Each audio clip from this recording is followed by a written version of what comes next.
Good morning, everybody. Welcome.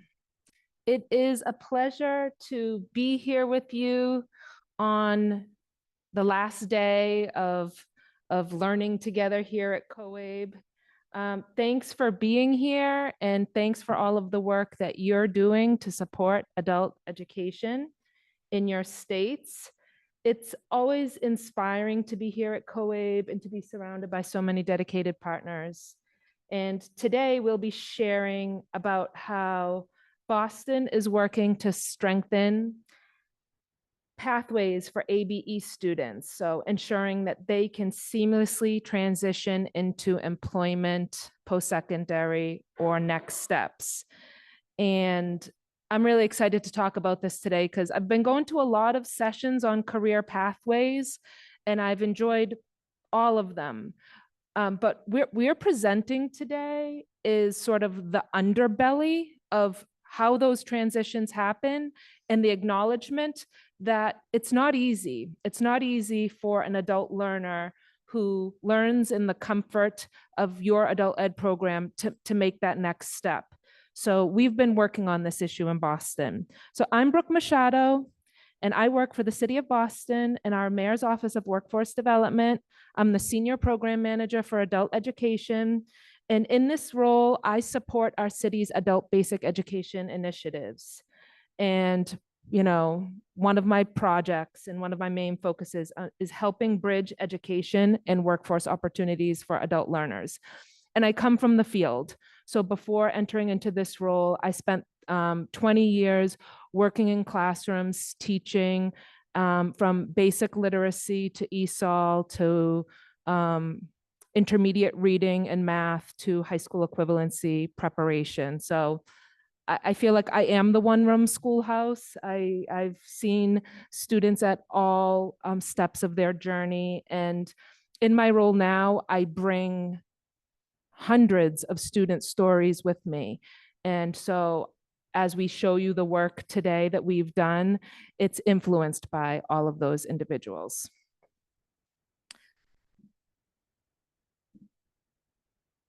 So we'd like to welcome you, and we want to get to know a little bit more about who's here.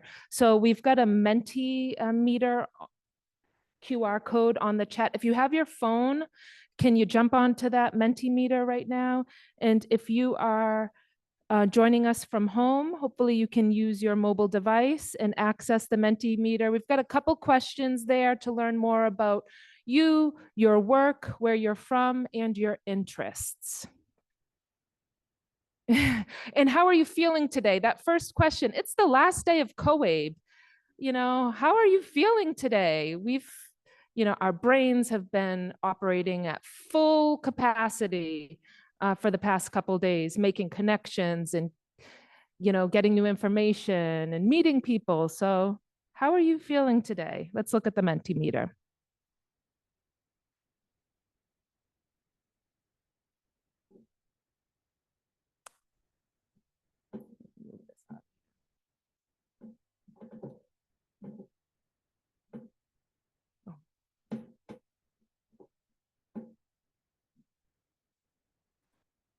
So on the sheep scale, how do you feel today? Taking into consideration everything we've been doing and learning the past couple days. It looks like we have a tie. The current standings show that sheep number 2 looks like he's feeling good. He's feeling satisfied. He's gotten out of this conference what he was hoping for. This, optimistic, looking forward to bringing this information home. I guess the next first place contender is sheep number 4, bucket on the head. Bucket on the head, to me, that means I'm feeling a little overwhelmed. I've learned so much. I've been thinking about how to take what I've learned back to my program. I don't know where to start. What am I going to do? And let's just say that's natural. I mean, we're here to learn and develop, and it's okay to have the bucket on the head. you know, we've got a four-way tie. So sheep number 7, you know, I'm making this up as I go. What does sheep number 7 mean? That sheep looks tired, you know, it's been a couple arduous long days here. And then sheep number 9. Yeah, so I'm overjoyed, jumping for joy, and I'm really excited to get the work going when you get home. So, okay, where are you from? So we have folks, it looks like we've got several folks here from New England. If you're from New England, raise your hand so we can see you. Hi to my New England people. We've got folks here in our home state of Texas. Who's from Texas? Okay, welcome. The award for the person who traveled the farthest to get here. I don't know if it's the person from Washington. Who's from Washington? Hi, and who's from Maine? Who's from Maine? Did somebody drop that pin by accident maybe? Okay, you get the prize for traveling the farthest to come here today. What is your role in adult education? So it looks like most of us here are working on, you know, have some component of program administration as part of your role.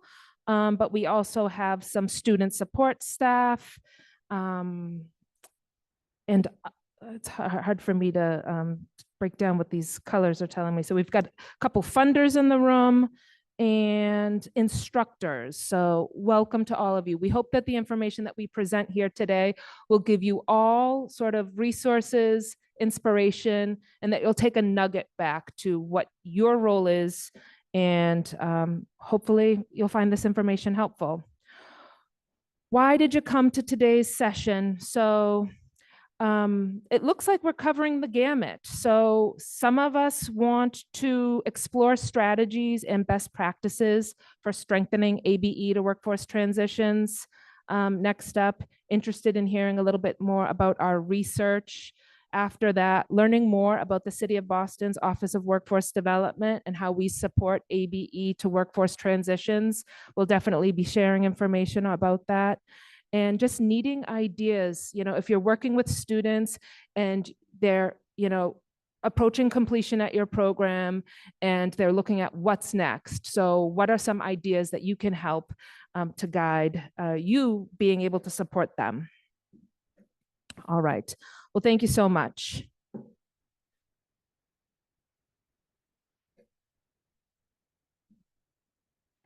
All right.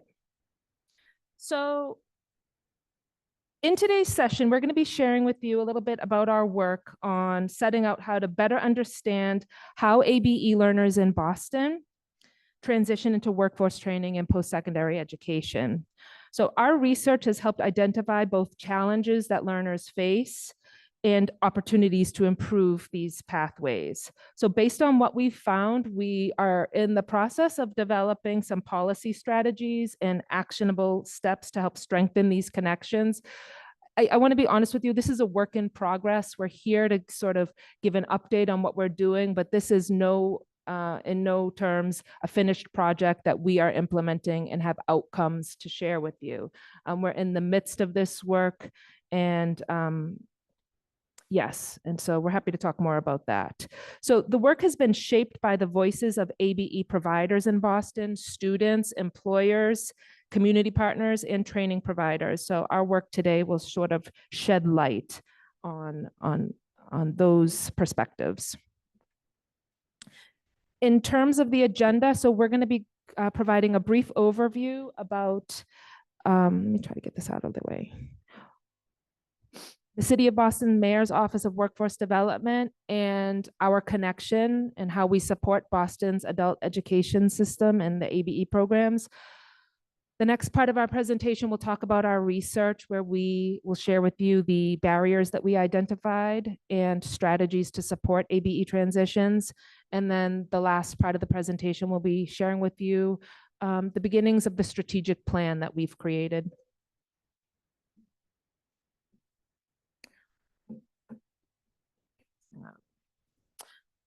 So a little bit about who we are. So let me start by sharing a little bit about our work. So our office sits in municipal government. So we are part of Boston Mayor Michelle Wu's Worker Empowerment Cabinet in the Office of Workforce Development. Our office works to ensure that all Boston residents, especially those with low incomes, can fully participate in our city's economic growth. Our goals are to connect people to job training, employment opportunities, and educational pathways that support lifelong learning. So our primary focus is on, in our office, our primary focus is on workforce development initiatives and those, providing funding and setting policies that help both youth and adults build careers leading to economic security. But in particular, through our ABE initiatives, we help empower Bostonians to achieve their goals in education and employment. And, we invest in programs that help adult learners gain skills, advance in their education, and secure meaningful employment. So what this slide breaks down for you here is that we are a funder of ABE, ESOL, and high school equivalency programs. We issue about $1.3 million in funding annually, but we are not the primary funder of ABE services in Boston. That funding comes from the state through our partners at the Department of Elementary and Secondary Education in Massachusetts. We fund contextualized workforce training programs, all with the goal of creating opportunities for low barrier workforce development and providing pathways for our neediest residents to get on the path to economic mobility. We also work on capacity building. So we have several initiatives. One of them is called the Digital Literacy Initiative. And lastly, I'll talk about the Adult Literacy Initiative. So we're a convener of 32 adult basic education programs in Boston, and we just work to support them, provide them opportunities to share best practices and share resources, do professional development together. So that's our connection to this work.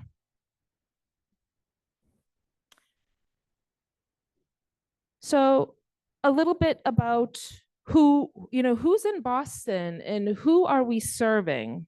So as we think about the work that our office supports in the ABE space, it's really important to understand ourselves in the scale of the need across our city. You're looking at my favorite map of all time, right there. I hope that you can see it from where you are, but this map shows us how Boston's immigrant communities live in all of our neighborhoods. And the more pronounced you see the name of the country indicates the larger the population in that neighborhood. So Boston is home to over 711,000 residents. A significant portion of our resident population faces barriers to education and economic mobility. There are more than 3,600 residents currently enrolled in our adult basic education programs. But that's just a small share of the number who could actually benefit from those services. So what you'll see here is nearly 200,000 residents in Boston, or 28%, are foreign born. And 15% of adults in Boston have limited English proficiency. So this sort of underscores the ongoing demand for ESOL and adult literacy classes in Boston. More than 55,000 adults in Boston, age 25 or over, lack a high school diploma, which of course we know limits their access to higher education and career opportunities. And 27% of adults in Boston score below level 1 in literacy. And 39% score below level 1 in numeracy, according to the PAC skills map. So this just goes to show the widespread skills gap between where many of our residents are and where they want to be. So these numbers make it clear there is a significant need for adult basic education services in Boston. And we're working to support adult learners in building their skills and advancing towards their careers and professional goals. So given this landscape, we conducted a study to better understand how adults transition or struggle to transition between their ABE program to their next step in workforce development training opportunities. So The research has helped us identify the barriers, the opportunities, and the solutions to help strengthen pathways. So with that, we want to stop, because what I like to do in these sessions is when I'm getting information, my mind is constantly running about how this compares to my home context, or what I'm thinking about, what I'm seeing there, how it can help me at home. So we're going to take this moment to just stop and allow that time for reflection. So I'm going to encourage you to find a person sitting close to you. And we've got a couple questions here on the board. And as we go into the research, these questions will sort of help you be able to make these connections for your own home context. Why do students enroll in your programs? I shared with you that I come to my role with hundreds, if not thousands, of stories of students who shared with me, probably like you on their first day, why are they here? Why are they in your programs? Are they there? Usually it's because they have an aspiration, and you're there, you're one step on that journey. So why do students enroll in your programs? Think about the diverse motivations of adult learners. What are their goals? What stories come to mind? We're going to spend just a couple of minutes to allow you to connect what you're hearing about us and think about your own context and get to learn from somebody else in the room. So we'll spend a couple minutes with this. Please find your partner.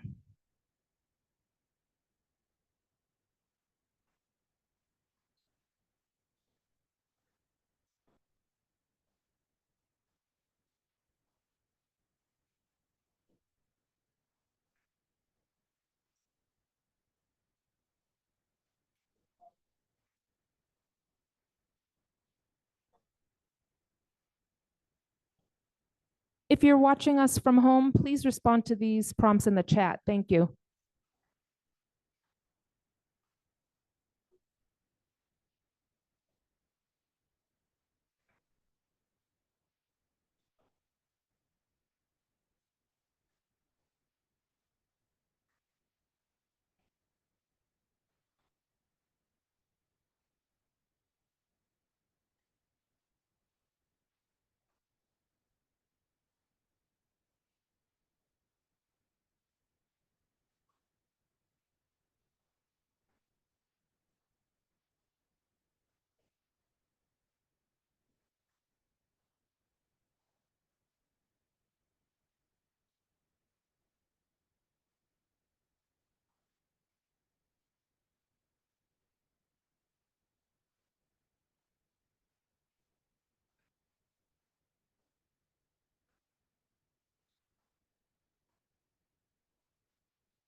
All right, everybody.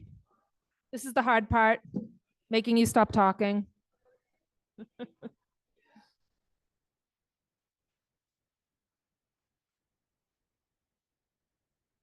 All right.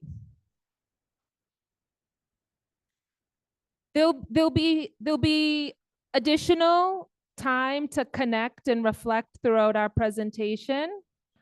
And so we thank you for doing that. And we hope that it enriches this presentation. I'm going to be turning it over to my colleague, Sarah, who will introduce herself, and we're about to dive into the research.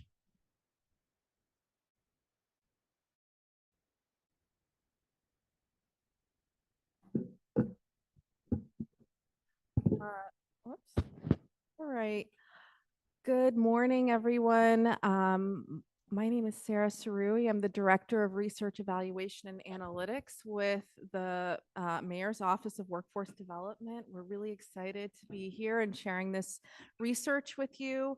And as Brooke mentioned, transitions from ABE to post-secondary education or occupational training, it's a long-standing challenge and one that I think everyone in this room likely recognizes. And as funders, we've been investing in and supporting both ABE and workforce development, but often without a clear picture of how learners are actually moving between the two systems and how any challenges can be addressed through some of the policy levers and strategic efforts and solutions that our agency could pursue. So that's really why we launched this effort, because we really wanted to understand the barriers ABE learners face and to lift up models. Yep. Okay. Lift up models and strategies that help them successfully transition into post-secondary education and training. And this research really reflects our agency's core commitment to evidence-based decision-making. Our strategic planning is one that's shaped by community input, data, and continuous and sort of a continuous improvement mindset. We really work to align our policies and programs, not just with labor market needs, but also with what communities themselves say they need. And so that we're truly maximizing the public value of our work. We also make it a point to adjust our strategies over time. As Brooke said, we're sort of in the process of this work, and we use feedback and what we learn along the way to improve our strategies, improve our policy and decision making. That process is captured in this continuous improvement cycle that you see here on the slide. And it's that same spirit of learning and action that really drove us to do this research effort. We are very fortunate to have received support from the Adult Literacy and Learning Impact Network. I'm sure some of you have attended their fantastic presentations here at COABE. If you're not familiar with them, they're a national network focused on adult basic education. Their funding made it possible for the Mayor's Office of Workforce Development to carry out a comprehensive community engaged research effort that now is directly informing our strategy to address barriers and improve adult learner transitions.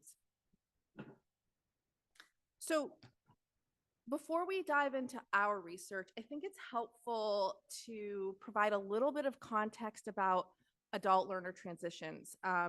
So we know that career advancement,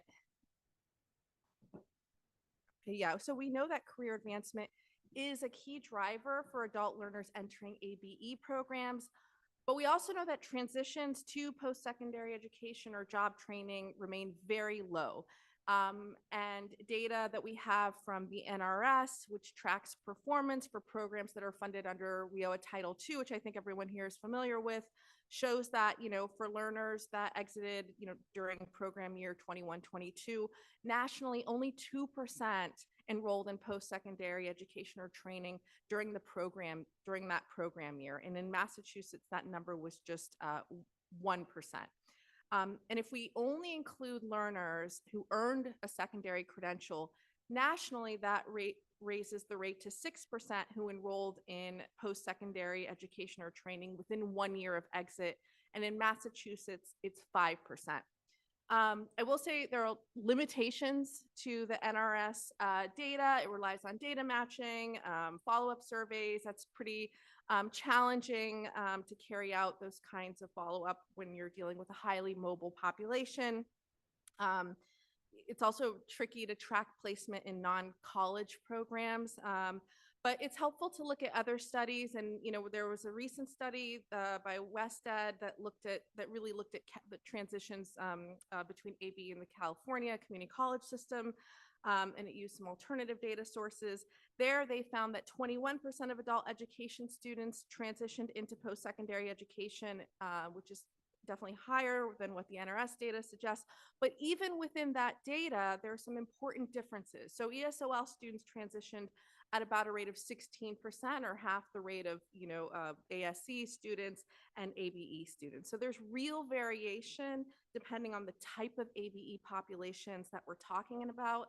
And there are some other studies pre-WIOA that show geographic variations in transitions rates. But again, across the board, the numbers have generally been pretty low, no matter the location.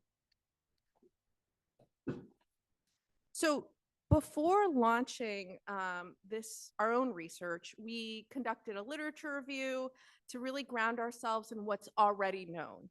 And 4 barriers came up consistently across the national research, and those were around immigration-related eligibility restrictions, placement and entry exams being sort of a barrier, limited matriculation supports, and misalignments between ABE and post-secondary standards, meaning that the content, the rigor, the context of ABE instruction not always being, sort of adequate to prepare students for that transition.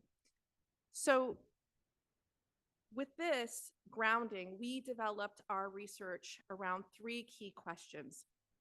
First, we wanted to understand the barriers that Boston adult learners face when trying to transition from an ABE program into a post-secondary education or training program. Second, we wanted to know what's working. What are the strategies, services, and supports that have been effective, and exploring, what else could be implemented or expanded. And third, we asked, how could we, as policymakers, the Office of Workforce Development, translate these insights into policies and strategies that then we could act on to better support and enhance these transitions.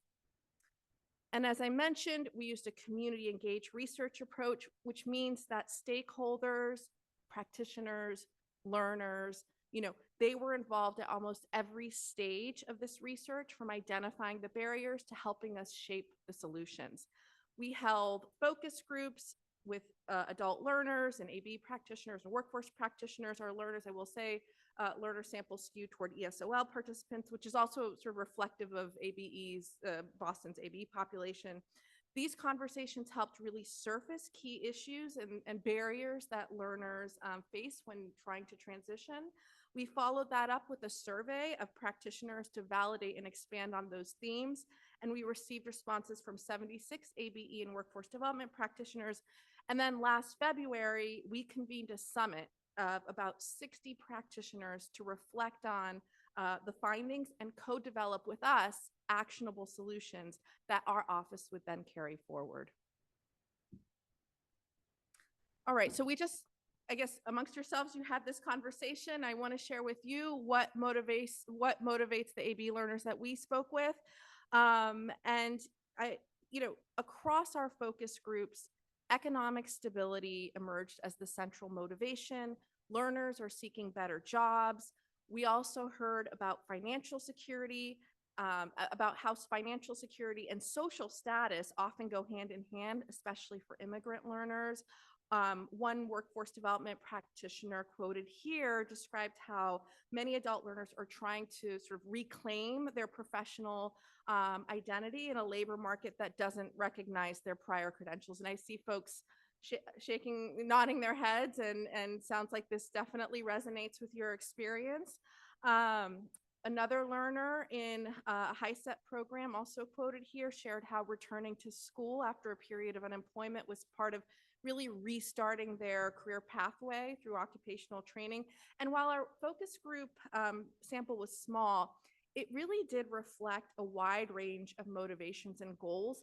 And that same diversity is reflected in the barriers that learners face, which I'll turn to now. All right. So The barriers we identified through our surveys and through our focus groups, we sort of categorize them under several types, and this really helped us to also think about how to connect these categories with policy solutions, which we'll discuss later. But they sort of fall under these categories. So institutional barriers, which refers to sort of systems or structures or practices that impede the ability of learners to access education or training. Socioeconomic barriers, information barriers related to insufficient access or insufficient awareness about opportunities, and then academic barriers. And we asked survey participants about the significance of different barriers under these categories, which I'll talk a little bit about now. So institutional barriers are often the first hurdle that learners face, and they reveal, how poorly systems are aligned with the needs of ABE populations. Survey respondents pointed to things like tuition costs, entry exams, limited flexible learning options, the ineligibility for subsidized training or education due to immigration status as being key institutional sort of barriers that learners face. As one practitioner noted, students often drop off at higher ESOL levels, not because of the lack of motivation, but because of their immigration status. Undocumented learners realize there are few viable paths forward for them. Institutional barriers expose really the structural inequities that constrain adult learner success, and I think also reinforce the need for better alignment and through policy and through funding, so that we can effectively support adult learners' educational and economic advancement. All right, socioeconomic barriers often make transitions impossible to make these kinds of transitions impossible, no matter how motivated someone is. And the top barriers that that we found through our survey was lack of flexible jobs to accommodate school and training schedules, childcare, housing, training eligibility. Oops, I think I said that in the previous one, but limited access to transportation or devices. And the quote here below from a workforce development practitioner really captures how these barriers intersect and how they directly shape whether or not learners can participate in further education and training. All right, informational barriers were a major theme across both the survey. These are primarily the survey results, but also our focus groups. And these gaps are, I think, what turn potential transitions from ABE programs into missed opportunities, whether it's confusion about the enrollment process, not knowing what training programs exist, the lack of guidance on how to connect training to career goals. ABE practitioners especially highlighted this point, really pointing to the critical role of coaching and advising in helping learners navigate their next step. So here, an ABE practitioner says, we need to give them information, 1 or 2 sessions in our coaching program. When we sit down with someone that is pursuing to go to higher education, we explain to them how it works. And then, they can decide whether it's possible or it's not possible for them.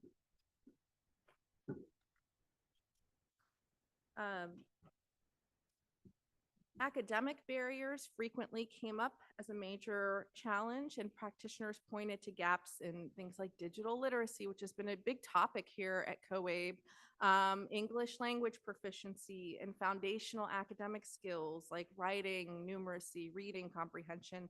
One ABE practitioner explained that many learners struggle with writing, and as a result, even completing ESOL level 6 isn't enough to prepare them for college. And they state, one thing that we see a lot of is difficulty with writing skills. So because of that, the levels they need level 6 and 111 and 112 when they go to college. Usually just the level 6 is not enough.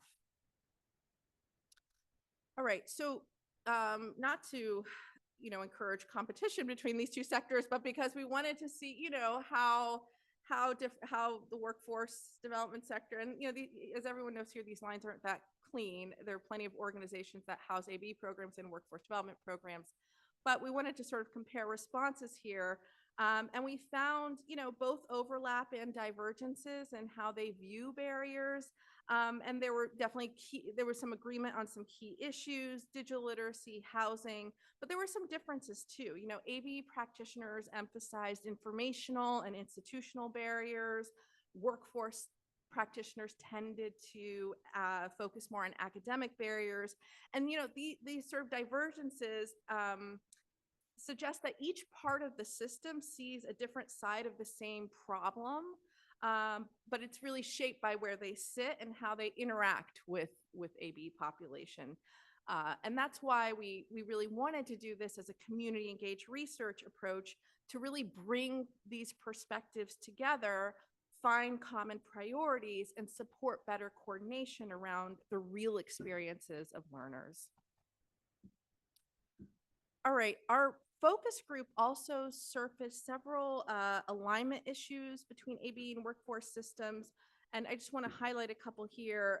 Practitioners pointed to the funding models, especially I'm talking about workforce, that disincentivize higher need learners in workforce programs. They also highlighted a shortage in Boston of advanced ESOL classes and inconsistent ESOL level definitions, which I really wasn't familiar with, but Brooke is our subject matter expert and explained to me that the way that ESOL levels are defined, actually, there's a lot of variability in those definitions. And so that was definitely new for me. But there was broad agreement that, ABE isn't often structured as a true pathway into higher education and occupational training. So I want to pause here, and I saw folks nodding their heads, and I mean, I would love to know, or we'd love to know, sort of how this resonates with your experience. Does it align with it? Does it contradict what you see in the field? And we can just maybe, if anyone wants to share, please feel free to raise your hand or just shout out. Yeah.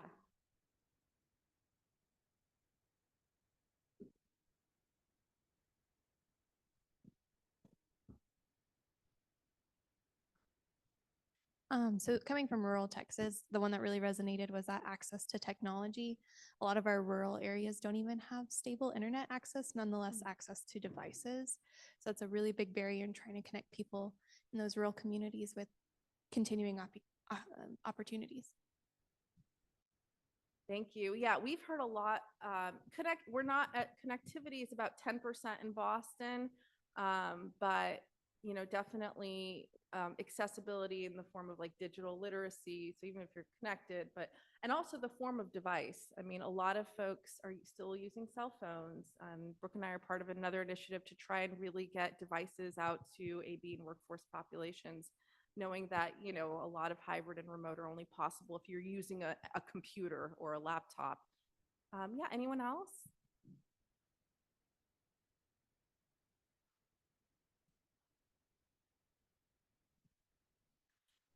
I would say financial in some ways, because once they've come to us and got that initial goal met, like their GED or high school, like they're not necessarily coming back to us for that next step. And we're not always because performance measures are so focused on, right? In the same year, there's not always a lot of effort to make multiple gains because we don't necessarily get credit for that, right? So we're not incentivized either to try and push them for, I hear like, stackable MSGs, but if it's in the same year, like I need to focus on, anyways, yeah. So on both ends. Thank you. Yeah, That's some institutional misalignment there. Yeah, I agree with what she just said. I think that a lot of times that we get students, I work at a technical college, and I am my working title is a transition specialist to help students transition into higher education. And so I do I'll sit with them and do the application process with them. I waive the application fee for them, go over programs with them, like offer tours with them, connected them to other experts within the college. But what I'm noticing is that a lot of times that this is just not part of their plan. Like their plan is to get this credential so they can either continue at the job that they have or find a better job.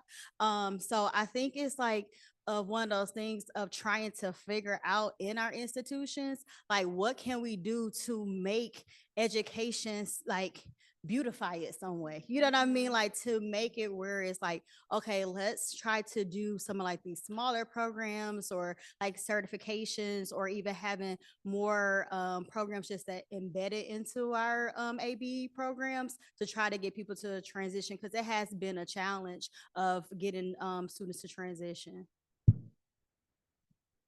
It sounds like you're doing all the right things and you're making a very warm handoff. I mean, really being with them and still coming across obstacles. And so is that an informational barrier? Really not understanding what pursuing further education could mean for their earning potential and the better job that they want. We'll take one more here. Oh, two more. We have to do two more.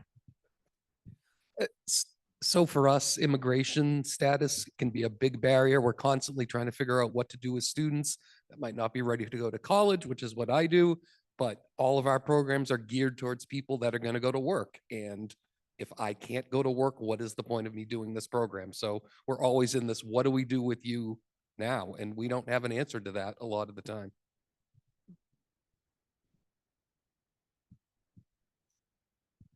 So for us, I'm in Chicopee, Mass, and a lot of it, a lot of our issue is with employers not wanting to be flexible, giving the students an opportunity to both go to school and work. So initiative that we're gonna start trying to do in the next fiscal year is working with the employers to supplement some of their staffing issues in lieu of allowing our students to go back to school. And I think that's gonna help us with retention a lot. I did see one other, I think that, did you have a question, the gentleman there? No, okay, I thought there was one more hand. Okay, great. And I see someone in the chat, I think, who was responding in, David Potter, who in the chat mentioned one type of barrier not mentioned here is dispositional barrier, which as a category seems to be prevalent in our population. So dispositional barriers, I think, so what David's referring to here, beliefs, attitudes about self-efficacy, I guess, David might be another way of framing this, and their place in education, as well as beliefs about the system itself. So beliefs about their own self-efficacy and about the system being able to serve them. That's a great comment, and thank you so much for sharing that. And that definitely, I will say, dispositional barriers has come up a lot in the context of, as we're seeing more and more jobs demand digital literacy, that in itself creating a lot more apprehension for folks. So that's great. All right. Well, so I thank you for your comments. I think, it's seems like there are a lot of the barriers we identified are ones that really resonate with your own experience. And I think, what's become clear to us in doing this research is that, the barriers that learners experience, they don't exist in isolation, they overlap, they reinforce each other. A learner may face multiple levels of barriers, from academic challenges, housing instability, lack of, documentation all at once.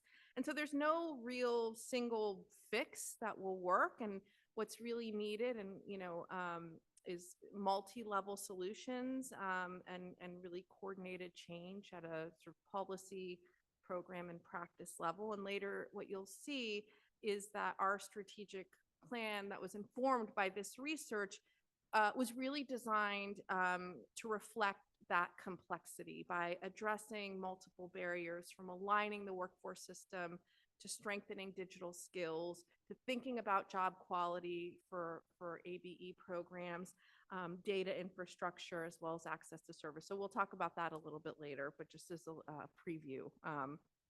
But with that in mind, I want to walk us through some of the strategies that the stakeholders we surveyed and that we talked to identified as most effective in supporting learners' transitions. So we asked practitioners to rate a range of strategies based on their perceived effectiveness in terms of supporting transitions. And I think what stood out was broad consensus. Nearly every strategy received at least a 75% approval as effective. And, these the ones in yellow are sort of the top ones that were ranked highly by both ABE and workforce practitioners. But, what this tells us is two things. We know what works, there seems to be some consensus about what works. And the challenge isn't necessarily about finding solutions. It's about scaling them and aligning them across systems. So what I want to do is just briefly walk through a few of the top ranked strategies, which we kind of grouped into themes to show sort of how practitioners are thinking about these solutions and the way that they align with the barriers that we identified. So one of the top rated strategies was expanding access to higher level ABE, especially advanced ESOL. This came through not only through our survey ratings, but also in the open-ended survey comments and also in our discussions in the focus group, particularly about the lack of level 6 in Boston. There's a quote from ABE practitioner: "I would start with information and more level 6 because on level 4 and 5, adult learners, are not prepared to go to college at all. If we send them with just level 4 or 5, the chance for them to get frustrated is really, really high." One thing that's, I think, come up a lot in this conference is integrated programs. So it was a top-ranked strategy, career-specific ESOL instruction, language classes that are designed around specific jobs or industries. Practitioners emphasize that these specialized ESOL classes are especially effective in helping learners build language and job readiness skills. And one practitioner shared, "I think specialized ESOL classes for careers is really helpful. Like my organization, we offer both. We also offer training programs, but they're not really suitable for our students. They usually will not accept them because teachers aren't trained in that. I think it's really helpful to have those specialized classes." I wanted to read this quote, full quote, because it highlights not just the value of specialized ESOL, but it also reveals a key insight, which is even organizations that offer both ABE programs and ESO and job training, they're not always aligned. And training opportunities that they offer in one part of the building are not accessible or appropriate for the adult learners that they're teaching in another part of the building. Which is why I think intentional integration is so important, and what the survey tells us. Bridge programs were frequently cited as a solution across both ABE and workforce practitioners. So these are the kinds of programs that help learners build the skills they need to successfully transition into training. But as one workforce practitioner pointed out, they don't happen by accident. It takes intentional collaboration and alignment, and I'm a funder, so I'm telling you, and it takes investment, right? And that is critical. This is from a workforce development practitioner.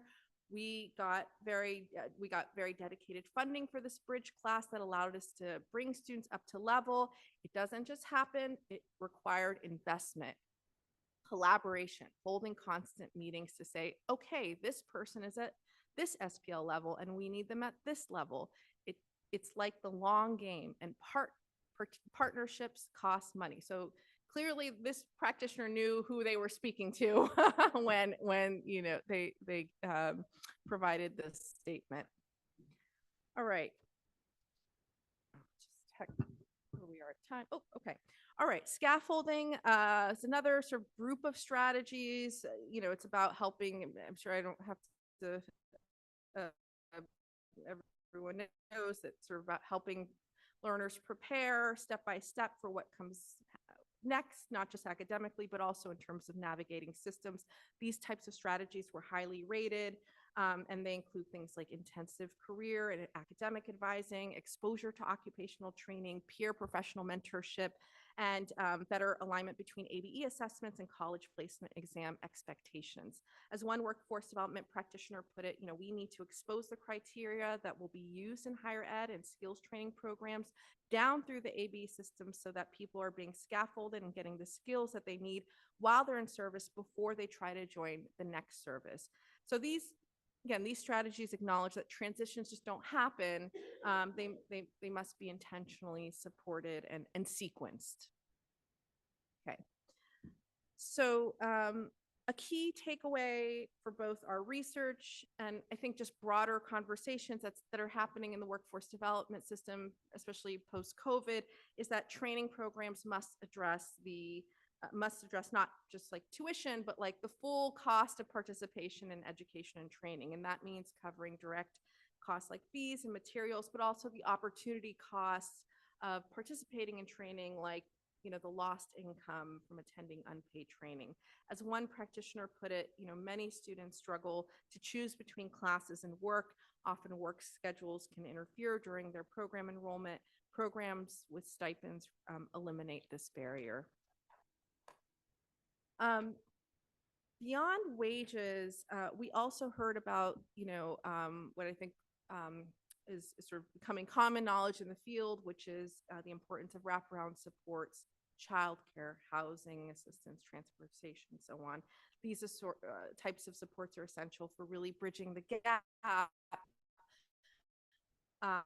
for adult learners between eligibility, access, and success. All right, so this is a moment for reflection. Thinking back to the conversation you had when we started the session about what motivates students to enroll in your program, which of the solutions kind of stood out to you? And I think maybe we could take, maybe this is one, well, I think because of time, it might be one of the questions that if folks want to just react or raise your hand, please feel free to do that.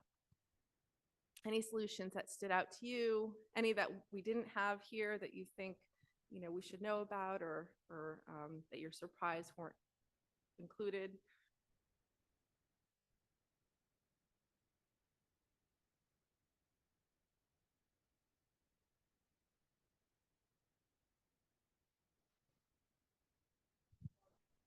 Specialized ESOL classes, because typically we get a gain with ABE because they're going to get their credential, but with ESOL, because a lot of them don't have that option because of their immigration status, or they have to work, or their language barriers, I think that we can make a gain by maybe implementing some of those specialized classes for them.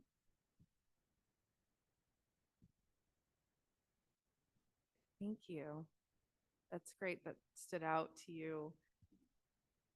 I'm wondering about what I heard from you about, you said you waive the application fee. So we waive the application fee with the students. I do the application with them one-on-one, so we either meet in person or via Zoom, so they'll know exactly what they're filling out.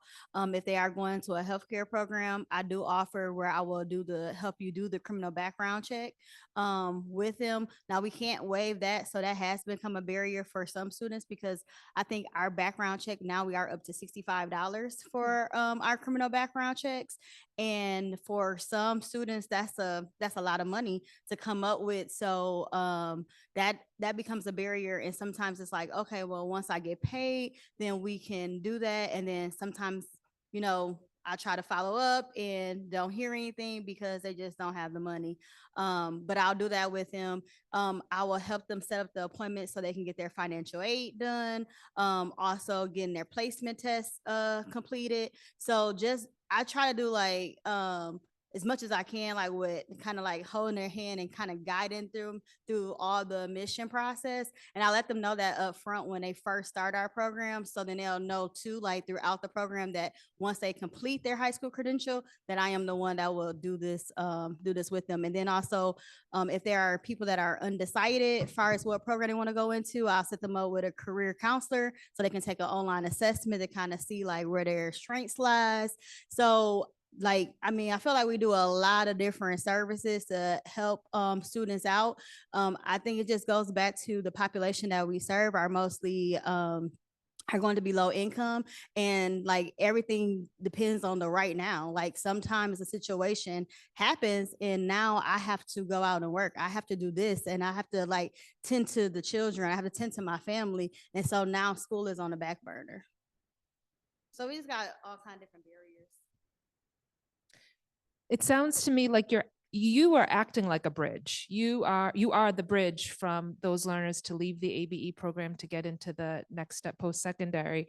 But I think what I'm connecting to what we saw in the research and what I'm hearing from you, it's the sort of socioeconomic situation of the student that, makes taking that next step more challenging. So the suggestion of having stipends. Where you live, do you see opportunities for your students to earn stipends in their workforce training programs, just with a raise of hands? Are they prevalent? So in Massachusetts, in Boston, they are.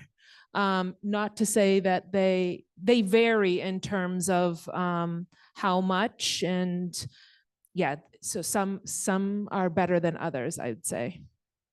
And I will tell you, the low unemployment rate in Boston did help to expand the utilization of learn and earn models post-COVID. So in a way, it was just the nature of the labor market. We had to, we had to make stipends available in order to encourage individuals to attend training. So there's also these factors that are really outside of, your control that can also create those incentives for your system to respond accordingly. So I guess one of the important takeaways from this research is that misalignment between ABE and workforce systems is real. And I want to also say the misalignment between workforce systems and people's needs is also real, but it's fixable. And what we're seeing is, it's not for a lack of solutions. It's not for a lack of commitment. It's really for a need for intentional structural and programmatic support to better connect the system, to better align expectations, and to make transitions possible for learners. And that's exactly what our strategic plan is designed to address. So with that, I will turn it over to Brooke to share more about the strategic plan that will be formed.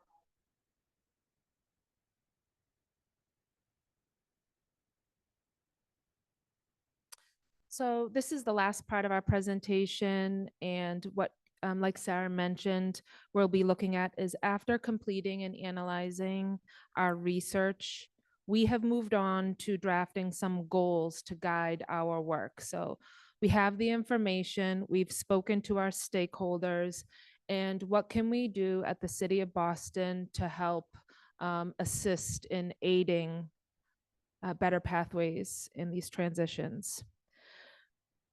So we took all of that information and we had to prioritize. So we had to examine what is feasible within our scope of power and work to be able to do, and how can we start to address some of the barriers.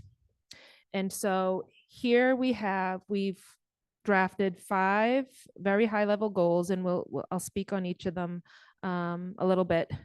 But first deals with expanding access. So this goal is about growing partnerships to expand access to both ABE programs and workforce development programs. So we're aiming to sort of think about how we can work with our community-based organizations, employers who we didn't engage employers in the research, and I think that going forward, we're thinking about how we can do that and how we can work with employers. I heard the comment from the attendee here from Massachusetts that just said how employers themselves sometimes act as a barrier. But second, looking at how to facilitate more seamless pathways. So our goal is to look at ways to make it easier for learners to move from ABE to employment or workforce training. Third, track the impact. So what we know is clear is that the data collection around outcomes. There was a mention here earlier from one of the attendees that said, I'm working in my program. We work as hard as we can to get our students to, attain that MSG gain. Really, when they leave our programming, like resources are limited in terms of being able to track where they are and what they need. Fourth, we see as integral to all of this, supporting staff, so boosting retention and job quality for adult basic educators. We didn't really highlight sort of some of the issues that came up when talking with the practitioners that just said sometimes there is a connection between an ABE program and a workforce training provider, but that sits with one person. And because of high turnover rates in some of these positions, when the person goes, the connection goes. And it can take months, if ever, to sort of reestablish those connections. And lastly, because both workforce and ABE providers named digital skills as being a huge barrier for being able to have these successful transitions, looking at ways that our office can embed digital literacy across the programs that we support. So in the time that I have, I'll just sort of touch on a few examples here, but on that first goal, expanding access.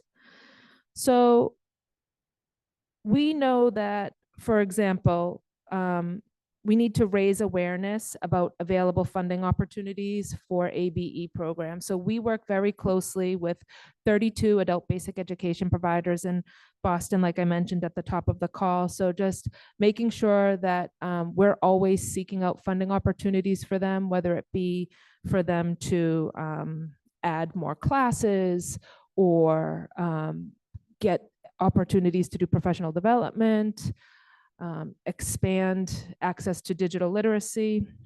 The second here touches on exploring resources. Specifically, it talked about discounted public transit passes for ABE students. So transportation as one of the barriers, we set like, well, what can we do about it? How can we advocate? What can we do in terms of how we invest in our own programs to help support these sorts of wraparound supports? I wanted to bring this up because as soon as we put it on our plan in the state of Massachusetts, our state launched sort of a low income discounted fare for all of Massachusetts residents. So it was like, check, not like, okay, so we know people who need discounted transportation passes. So putting that information out to all of the providers, and some of our providers actually worked to help folks sign up for that program. So enabling sharing information to get as many students in ABE programs in Boston signed up for those discounted rates. On the seamless pathways, the second goal, part of my job every day is, to think about and think how we can better connect our ABE programs with workforce training colleges and employers. So how are we doing that? We hold convenings that bring together the ABE providers with the workforce training providers, where in a sense, on its face, it's a recruitment event, but really at that level, they're getting the connection themselves and they're learning about one another's programs to see what they need. We have seen beautiful partnerships come out of some of these meetings. I was at a graduation ceremony for a program that we fund called Bioversity in Boston.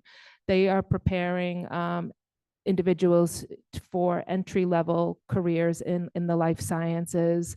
And when I went there and I found out that they have had several candidates enter their program from an ABE program, I said, this is how it starts, by getting these folks connected.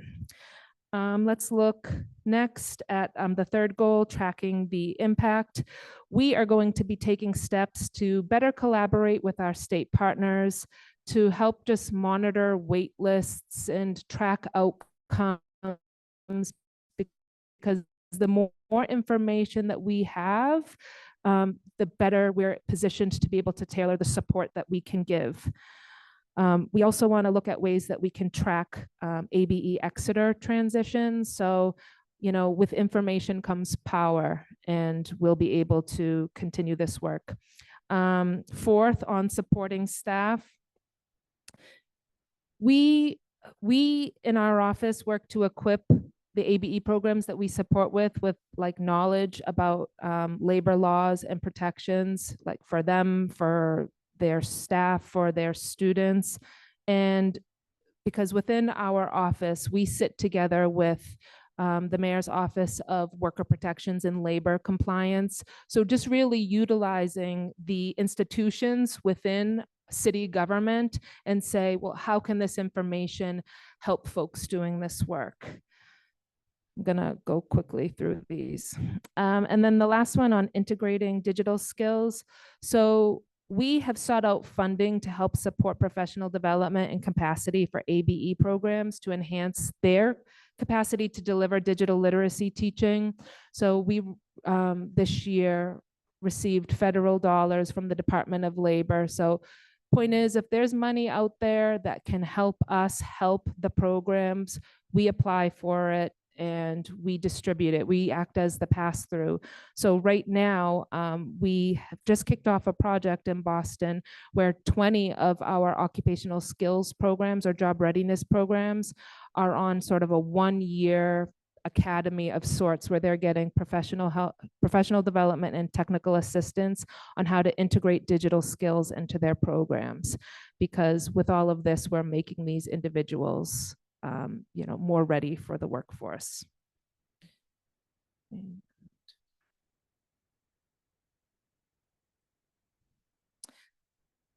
I think the key learning that, as we've sort of looked at our work, is to really leave you with the understanding that if you're taking anything away from our research, if you're going to go back to your respective home states, think about how to collect information from your learners and from the practitioners, because it's really their knowledge and their experience that serve as the assets to inform what you want to do.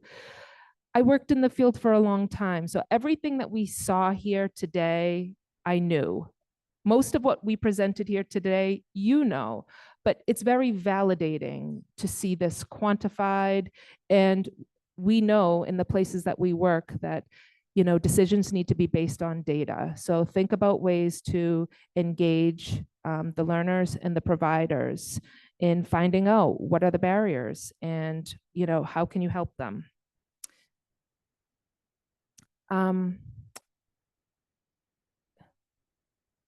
With that, I guess we could take time for any last comment, reaction, reflection, any response that you saw to this, anything that you think that you're going to go away here thinking about. This image illustrates that by leaving this session, you have all of your ducks in a row, except you don't, figuratively. Where's the microphone? Sarah, there's a comment right here from Jacqueline.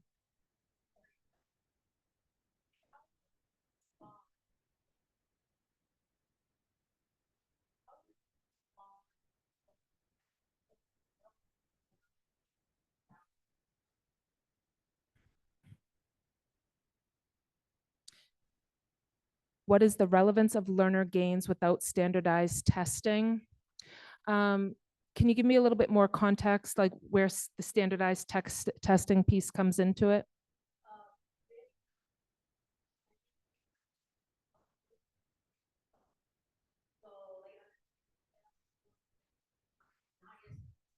Mm-hmm.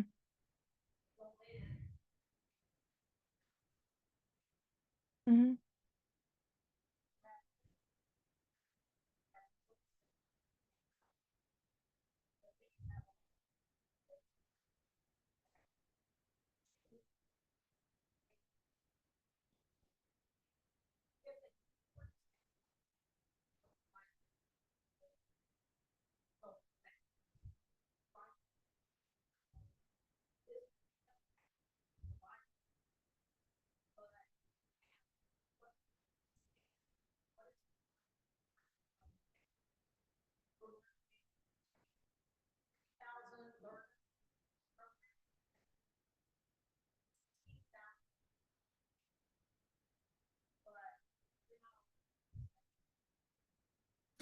Well, I think my reaction to that, I had a conversation with somebody here from North Carolina who talked about this issue with having a CDL trainer in North Carolina, that students were interested in that program. And to the point of sometimes that person on the receiving end, in her case, she said they don't even know what an ESOL student is, who they are, what their needs are. So I think really, I hate to put more work on us, but we can be the agents of change in these places. And so connecting with those next step in the absence of some of the, if a graduate comes out of an ESOL program, we mentioned that, a part of the kink in the chain is that different programs have access to different types of testing. And so there's no real certificate that says, this person reached level 4 here, but they reached level 10 here. What does that mean? So really needing to find a good partner and educate them. So what that would look like would be, having a meeting and saying, these are the students, so you present the profile. And in the absence of, if they ask, well, we want a test that certifies their level of English.